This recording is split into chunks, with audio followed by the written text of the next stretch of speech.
Hola, soy Sara, enfermera de la UCI pediátrica y voy a hablaros de los cuidados de la piel en pacientes con ventilación mecánica no invasiva.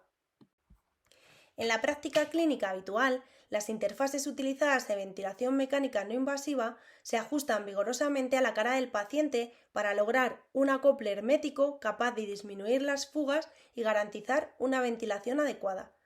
Este control de fuga a través de la fijación de la interfase puede causar puntos de sobrepresión, fundamentalmente en zonas donde existe poco tejido subcutáneo, como pueden ser el mentón, los pómulos, la frente y el puente nasal, lo que predispone a la aparición de úlceras por presión. Los pacientes con dispositivos tienen más riesgo de desarrollar úlceras por presión que los pacientes que no lo llevan por la presión aplicada sobre la piel y el tejido. La lesión puede producirse con tan solo 2 horas de microcirculación e isquemia. Además, el uso de interfase aumenta la sudoración por debajo de la superficie de apoyo, provocando maceración de la piel y aumentando el coeficiente de fricción.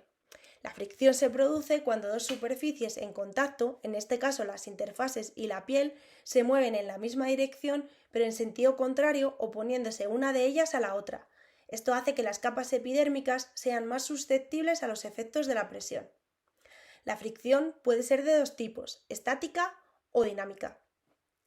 En la estática, cuando el dispositivo se ha colocado con demasiada presión, ejerce una fuerza contra la piel del paciente que, junto con la gravedad, produce un efecto de cizalla. En la dinámica, el dispositivo se desliza desde su posición inicial, favorecido por la sudoración, la humedad de la condensación del aire en el dispositivo o por un dispositivo mal fijado, encontrándose la resistencia de la piel.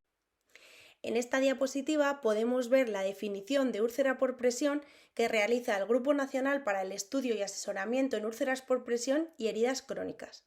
Las lesiones que podemos ver son lesiones en los puntos de apoyo por el contacto de la interfaz por un uso incorrecto, debido al tamaño inadecuado y un ajuste excesivo.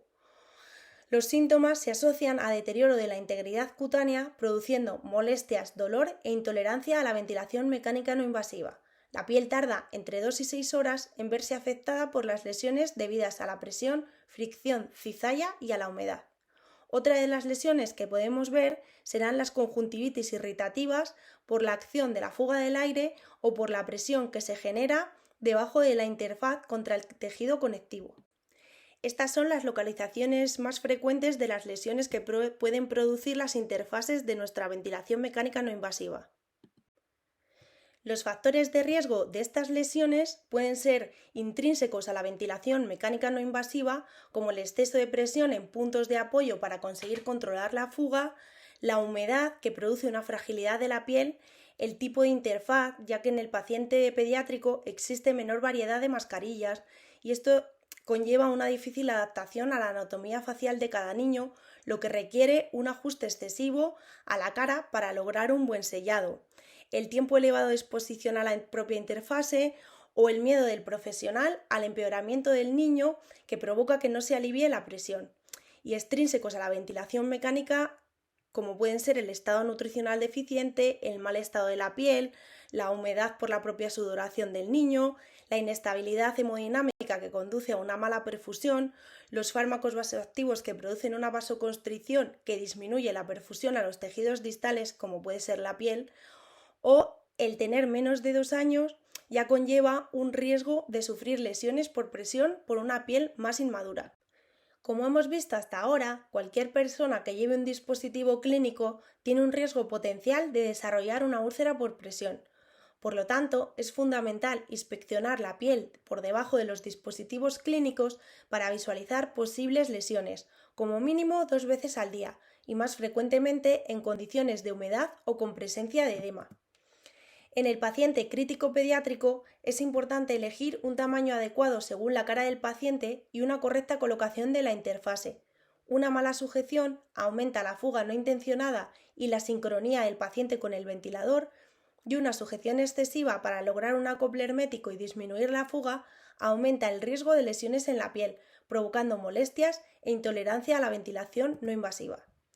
Realizar un ajuste correcto de las cintas de sujeción de la interfase mediante el velcro conduce a un alivio y control de la presión sobre los puntos de apoyo obteniendo la mayor confortabilidad en el usuario y empleando la menor presión posible en el arnés de sujeción de la interfaz, permitiendo inicialmente pequeñas fugas a favor de la tolerancia de la técnica.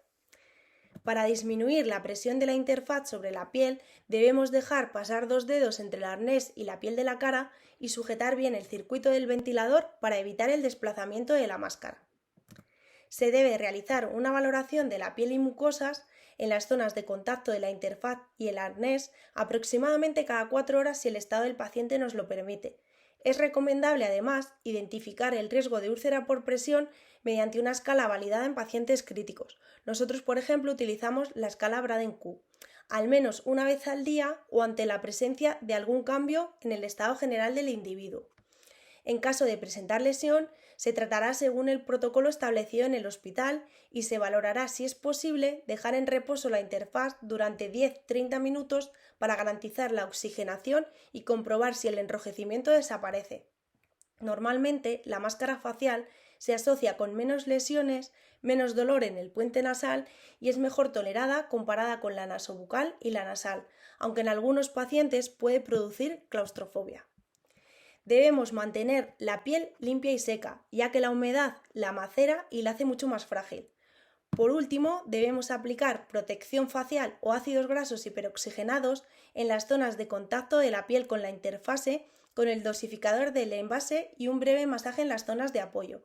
Aunque pueda generar dudas su aplicación en combinación con el oxígeno por el riesgo de quemaduras al ser un aceite, cabe aclarar que los ácidos grasos presentan puntos de inflamación entre los 85 y los 120 grados, por lo que se pueden aplicar de forma totalmente segura.